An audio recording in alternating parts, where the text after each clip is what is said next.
Hello दोस्तों, सामान्य विज्ञान का नेक्स्ट पार्ट है जिसमें मोस्ट इम्पोर्टेंट 25 क्वेश्चन लेकर आया हूँ जो कि बिहार में होने वाले बिहार एसएससी, बिहार पुलिस और बिहार दरोगा के लिए और सभी अन्य एग्जाम के लिए बहुत ही इम्पोर्टेंट है। साइंस का ऐसा प्रश्न लेकर आता हूँ जो कि इन सभी एग्जाम में ज़रूर कुछ न कुछ क्वेश्चन देखने को मिलता है, तो वीडियो को पूरा देखिएगा क्योंकि ऐसा प्रश्न इन सभी एग्जाम में जरूर आते हैं और आने की संभावना होती है। वायु में ध्वनि का वेग तापमान के घटने से घटता है। वायु में ध्वनि का वेग तापमान के घटने से घटता है। नेक्स्ट है 1 किलो कैलोरी ऊष्मा का मान होता है। 1 किलो कैलोरी ऊष्मा का मान कितना होता है? 4.2 गुना 10 के पावर 2 जूल होता है। 4.2 गुना 10 के पावर 2 जूल के बराबर होता है 1 कैलोरी ऊष्मा। नेक्स्ट है मानव शरीर का सामान्य ताप होता है। मानव शरीर का सामान्य ताप कितना होता है? 37 डिग्री सेल्सियस या 98.6 डिग्री फ़ारेनहाइट। 37 डिग्री सेल्सियस या 98.6 डिग्री फ़ारेनहाइट होता है मनुष्य का तापमान। केल्विन में पूछे तो 310 डिग्री केल्विन होता है। 310 डिग्री केल्विन होता है। तो तीनों फ़ारेनहाइट, सेल्सियस और केल्विन तीनों को याद रखिएगा क्योंकि तीनों में से कोई एक जरूर पूछा जाता है। नेक्स्ट कमरे का सामान्य ताप होता है। कमरे का सामान्य ताप कितना होता है? 27 डिग्री सेल्सियस या 80.6 डिग्री फ़ारेनहाइट होता है कमरे का तापमान। नेक्स्ट है विशिष्ट ऊष्मा का एसआई मात्रक होता है। विशिष्ट ऊष्मा का एसआई मात्रक जूल प्रति किलो या प्रति केल्विन होता है। जूल विशिष्ट ऊष्मा का जूल प्रति केजी या प्रति केल्विन होता है जो विशिष्ट ऊष्मा का मात्रक। नेक्स्ट है गुप्त ऊष्मा का एसआई मात्रक होता है। गुप्त ऊष्मा का एसआई मात्रक कितना होता है? जूल प्रति केजी होता है। गुप्त ऊष्मा का जूल प्रति केजी होता है। नेक्स्ट है केल्विन तापमान में बर्फ का गलनांक होता है। केल्विन तापमान में बर्फ का गलनांक कितना होता है? 273 केल्विन होता है। 273 केल्विन होता है। नेक्स्ट है झरने में जब जल ऊंचाई से गिरता है तो उसका ताप बढ़ जाता है।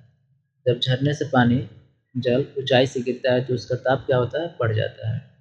नेक्स्ट है ताप के सेल्सियस पैमाने पर परम शून्य ताप का मान कितना होता है? -273 डिग्री सेल्सियस। -273 डिग्री सेल्सियस होता है परम शून्य का मान। नेक्स्ट है विद्युत केतली में पानी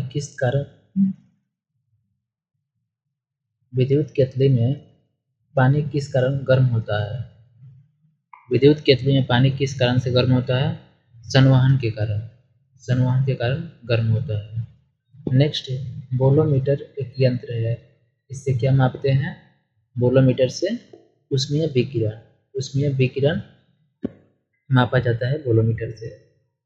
नेक्स्ट है किस ठोस पदार्थ के बिना द्रव में बदले सीधे वाष्प अवस्था में परिवर्तन होना कहलाता है? ऊर्ध्वापातन। ऊर्ध्वापातन जो वह प्रक्रिया होती है जो किसी ठोस पदार्थ को द्रव में बदले बिना ही सीधे गैस में बदल जाता है। जैसे कपूर होता है, वह द्रव में नहीं सीधे गैस अवस्था में चला जाता है, उसे ऊर्ध्वापातन कहा जाता है।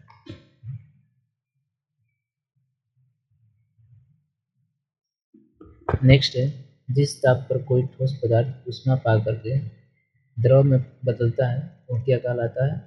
गलनांक। गलनांक यानी गलना। कोई ठोस पदार्थ है ऊष्मा पा करके द्रव में चला जाएगा तो वह गल गया यानी गलनांक। नेक्स्ट है जिस ताप पर कोई द्रव ऊष्मा पा करके वाष्प में बदलता है उसे क्वथनांक कहते हैं। कोई पदार्थ ताप पर कोई द्रव ऊष्मा पा करके वाष्प में बदलता है। कोई भी द्रव है यदि वाष्प में बदल गया तो वह क्वथनांक कहलाता है। नेक्स्ट है द्रव से वाष्प में पदार्थ की अवस्था परिवर्तन को कहते हैं वाष्प। द्रव से वाष्प में जाएगा तो उसे वाष्प कहा जाता है।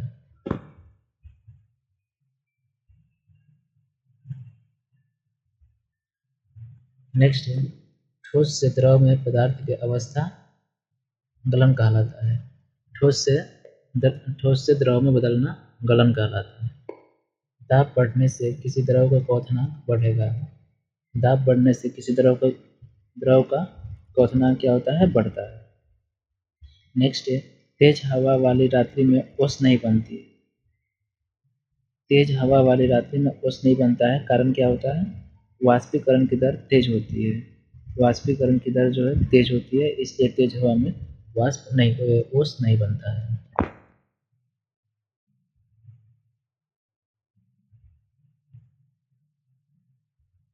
नेक्स्ट है ठोस कपूर से कपूर वाष्प बनने की प्रक्रिया ऊर्ध्वपातन कहलाता है।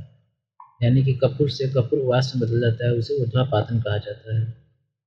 नेक्स्ट है बर्फ के गलन की गुप्त ऊष्मा का मान 80 कैलोरी प्रति ग्राम होता है। बर्फ के गलन की गुप्त ऊष्मा का मान कितना होता है? 80 कैलोरी प्रति ग्राम होता है। नेक्स्ट है वाष्प की गुप्त ऊष्मा होती है। वाष्प की गुप्त ऊष्मा कितनी होती है? 536 कैलोरी प्रति ग्राम होता है वाष्प का गुप्त ऊष्मा। नेक्स्ट है रेफ्रिजरेटर में थर्मोस्टेट का कार्य होता है। रेफ्रिजरेटर में थर्मोस्टेट का कार्य क्या होता है? एक समान तापमान बनाए रखना। एक समान तापमान बनाए रखना यह रेफ्रिजरेटर में थर्मोस्टेट का कार्य होता है। नेक्स्ट है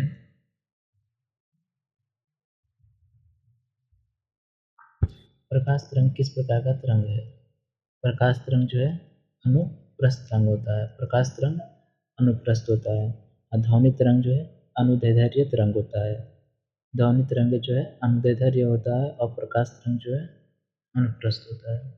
नेक्स्ट क्वेश्चन है प्रकाश का तरंग सिद्धांत किसके द्वारा प्रतिस्थापित किया गया था? प्रकाश का तरंग किसके द्वारा प्रतिस्थापित किया गया था? हाइगेंस के द्वारा प्रतिस्थापित करके उसको बताया गया था। नेक्स्ट है प्रकाश एक प्रकार की विद्युत चुंबकीय तरंग है। यह सर्वप्रथम किसने बताया? मैक्सवेल ने बताया था कि प्रकाश एक विद्युत चुंबकीय तरंग होता है।